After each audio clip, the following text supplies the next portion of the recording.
Welcome, welcome, welcome. If this is your first time, I always say buckle up. Team No Excuses presents the Ray Lewis Show. I am really excited today. I think because life gives us a choice every day, right? To choose, right? Joy, peace, happiness, sadness, confusion, whatever we want to choose. But in today's time, I think we have to reflect on something that's been going on. Just checking in, right? Our world is suffering some really, really tough times. You know, it's like there's no way we can act as if it's not existing, right? Because it's not our issue. These tragic shootings that has happened, it's just, wow. Lord, if you can do anything else, if you can send some sort of help, some sort of sign to let us know, Father, that your glory and your mercy is the thing that we must hold on to. Father, do so. Let your will always be done. And bless each and every one of these families and their children that they're dealing with, Father. I thought it was necessary because we got to start addressing this as a world, as a community. Together, we have to start feeling these pains. Just checking in, transitioning really quick. Super Bowl reunion 2000. Wow, 20 years. We have the reunion a few days ago, and just some of the most amazing things, right? Because it's two extremes, right? We come from some of the greatest pain we've ever seen. Then we come back and find yourself with brothers that achieve something absolutely incredible. Just hearing the stories, going back, some of the stories I forgot that happened in 2000. Right? Just listening to Trent, listening to Shannon, Goose, Rod, Marvin, Jack, Billy, Kevin Byrne, and just listen, Jamal, all of us reflecting on how great of a team we were, how great of a team. It didn't start off pretty. And the road was never easy, but we stayed in the fight. And today is interesting because we're going to transition and talk about what does it mean to understand delayed gratification. Listen, without further ado, we're going to jump into championship mentality so we can get Coach in here, so we can have some conversation about life. My brother, how are you doing? It is always good to see you. And the shirt that you got on sums it up, brother. With what's going on in this world, we got to be prayed up. Hey, man, no doubt about it, man. Appreciate you giving the respects to those families and really just to the moment that we're in right now in this world. It brings me back to that principle we talked about gratitude. And it's like sometimes we have a tendency to look at our own problems, or this is what's going on with me, I. And at the big picture, man, somebody would pray for the problems that we have. So in the midst of the prayers, in the midst of trying to get a plan for change, for everybody to do their part to make this world a better place, man, I'm also reflecting on myself, saying, okay, man, let's keep this all in perspective, man. You need to continue to make a difference in the world, but you need to be thankful because that could have been me, that could have been my family member, that could have been anybody, grandma, out in those stores, and those kids that's in those classrooms who certainly didn't deserve what happened to them. Yeah. So just gratitude for God, for life, man, and for hope. And so all that being said, man, I got to give you a congratulations on that donation you gave to the Children's Hospital, $134,000 for what you did and Beyond the Edge. I don't take those things for granted. I'm sure they don't. Sure, we can jump into delayed gratification, but as they say, you give them the roses, give them the flowers now. Hey, bro, you have given $134,000, a sum that most people won't give to any donation their whole life, whether we just came or whatever the situation may be, man. Shout out to you for that and those 2,000 Ravens defense. Bro, look, I'm so glad you brought that up, man. I should have spoke about that. Like going to Johns Hopkins, and I've been working with Johns Hopkins for years, right? You know this.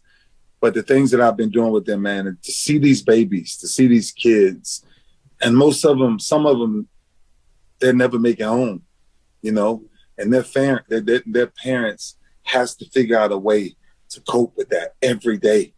You know, so going into the hospital, man, and being able to sit there and look at these kids and just grab them and just let them know that, you know, no weapon formed shall prosper, but it never said it wouldn't form, right? And that's why you got to help these babies understand that sometimes we're going to go through tough times, right? But if we keep the right mentality and keep the right people around us, it's a really, really special thing that comes from it. I'll tell you something about the anniversary, bro. Like, there's this one woman, man, her and her son, it's unbelievable. And me and you shared the picture, but at the reunion, I saw her face, and she gives a certain type of love to me, bro. It's a love that I try to give to those children as well. And T, I'm telling you, man, without hesitation, bro, I got on both of my knees. The picture you sent me, bro. Mm-hmm. And I just wanted her to let her know how grateful, right, I was for her support and her love, right, that she actually gives me, man. So whether we talking about the kids, whether we talking about this incredible woman, man, it's time for us as a country to get to a place where we have to start spreading and showing more love, bro. And that's why I think, I think that's it, Ray. Really, man. At some point, people get tired of the thoughts and the prayers, you know, and that continuous cycle.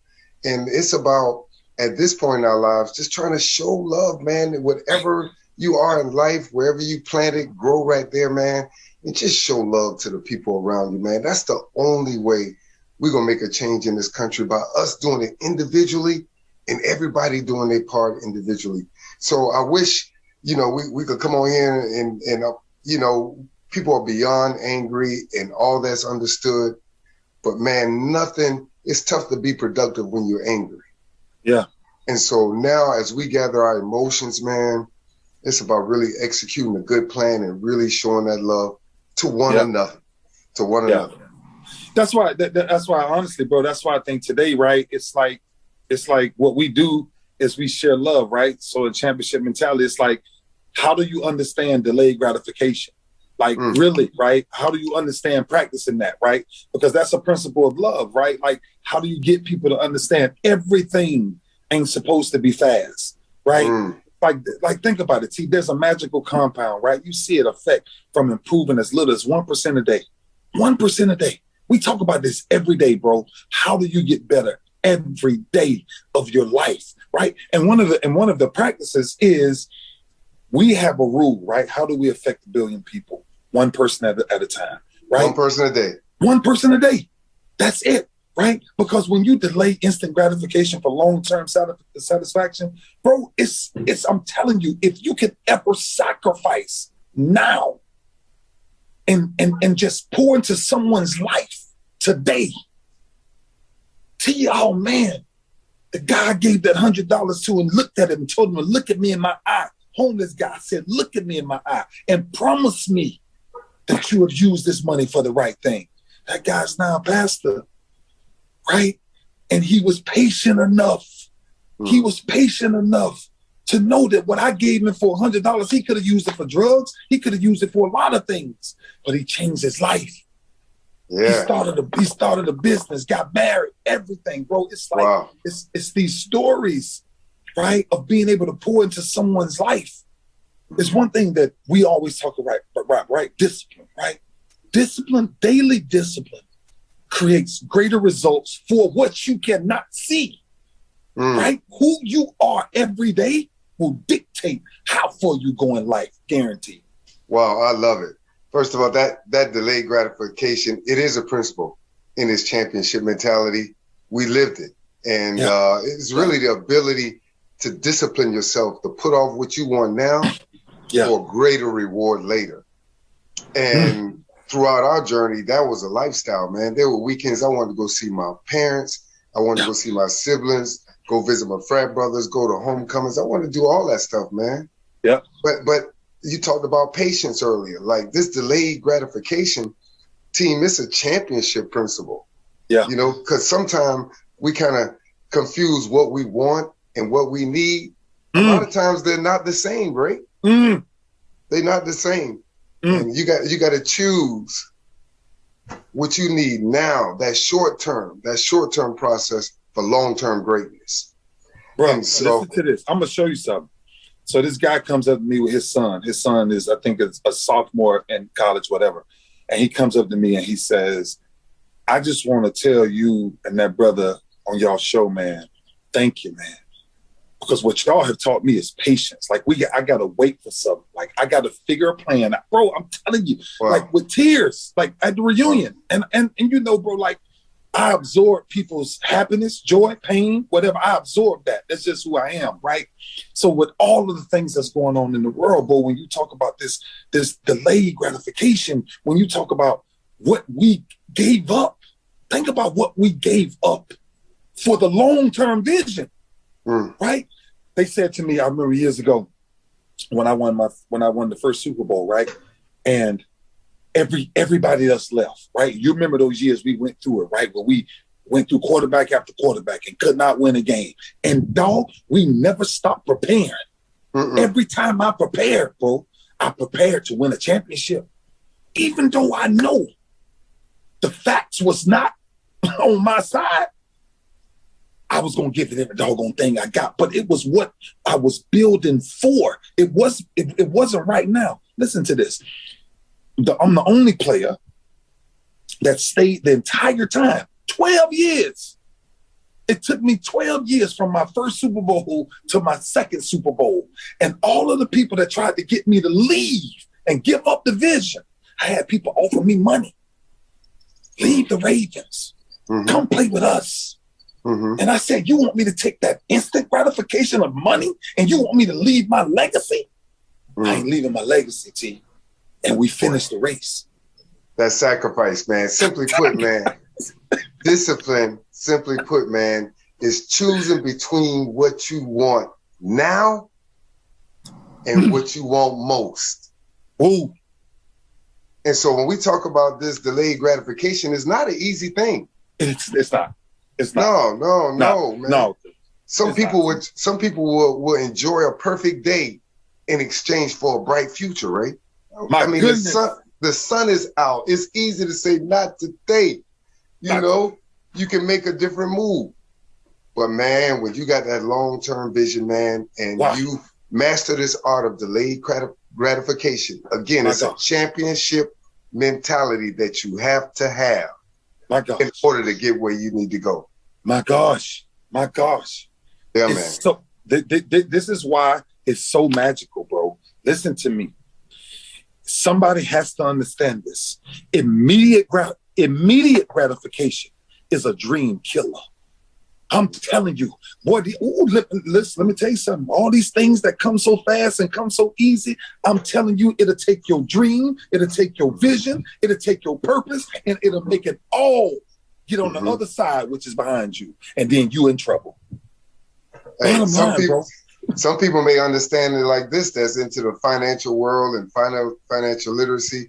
A great man said a long time ago, great investing requires a lot of delayed gratification. Great investing requires a lot of delayed gratification. Yeah. And for somebody, they may understand it that way. You can't finally get into the investment and expect to get those return on everything quickly. No, man, it takes time. That's why it blows my mind, right? I'm sitting in this dinner last night and it blows my mind because we're having this conversation about social media, right? But we're having the conversation about the instant gratification of social media, but there's no gratification or nothing grateful that comes from it. Half of the big, bro, listen, I'm telling you, just imagine what the world is trying to trick us to do. Right? The world is actually taking us the opposite of what gratification really is, right? Because they're giving you something that's false, right? It's amazing on how you can get on social media and you can look like a totally different person and show somebody a totally different life. And they will want that because they think it's that easy and that instant. And then you get home and you realize you broke and spiritually you dead. Bro, it's what we created.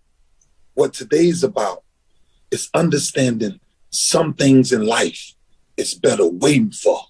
Because if you get it at the wrong time and you ain't mature enough to handle it, you may never see it again.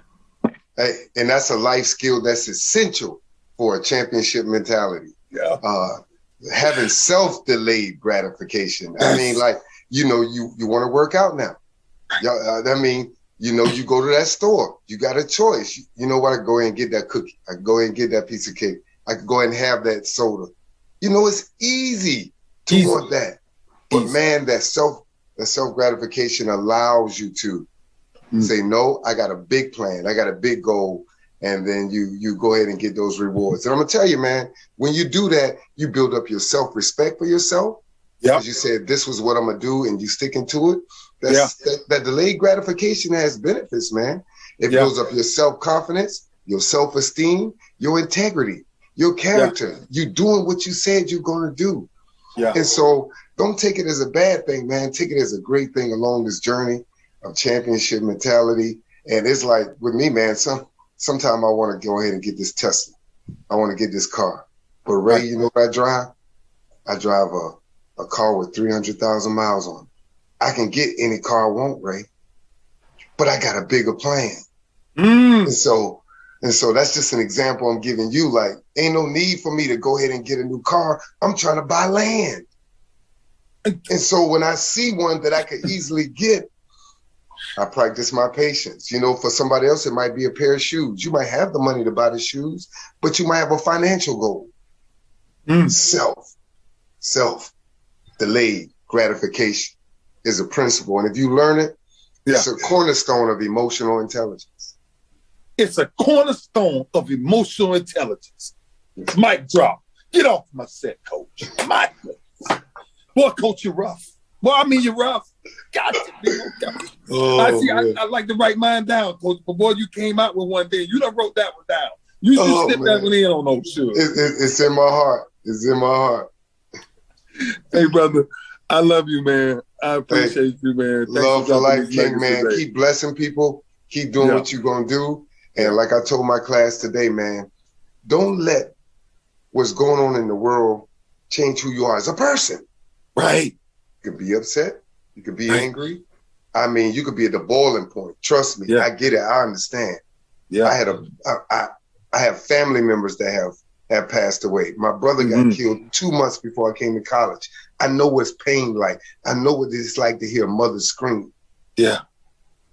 But man, you can't let that change who you are, who God made you are. Continue to walk in love, man, and do your part in this world. And look, it don't have to be big, man. You could be doing a rat to your neighbor. You need anything? Bring their trash can up. You know what I'm saying? Small just things, man. Example. Small things. All right, champ. Hey, Deacon Sanders, you take care of yourself. Oh, no. Mic drop. How amazing is it when we all have the same ability to wait? Good book says, wait upon the Lord.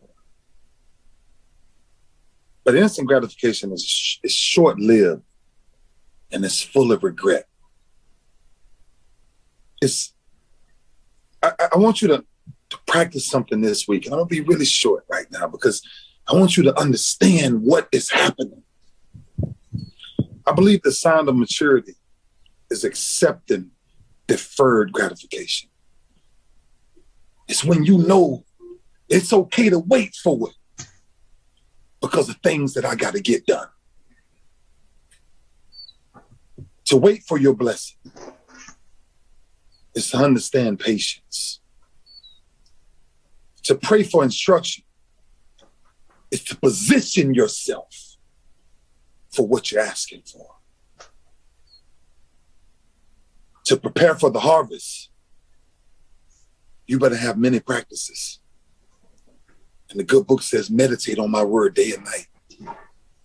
And I'm telling you about positioning yourself to be in the right position so when your blessing does come, you got enough patience to practice all of the things that you know fundamentally that you need to accept your harvest.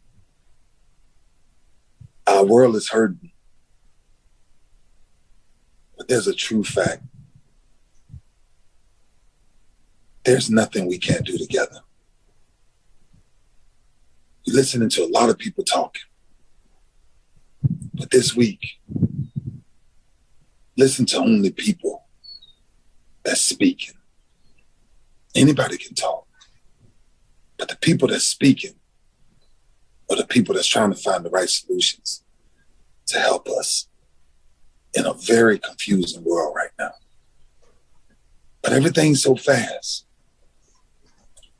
This week, slow it down. Write the vision. Make it plain. And if you pray about it, make sure you're in the right position and make sure you got the right disciplines to practice. What does it mean to receive my harvest? Have an amazing week. Thank you for joining us always. But there's something that has to happen. As people, we are the only way out to make this world a better place. One person at a time. God bless you.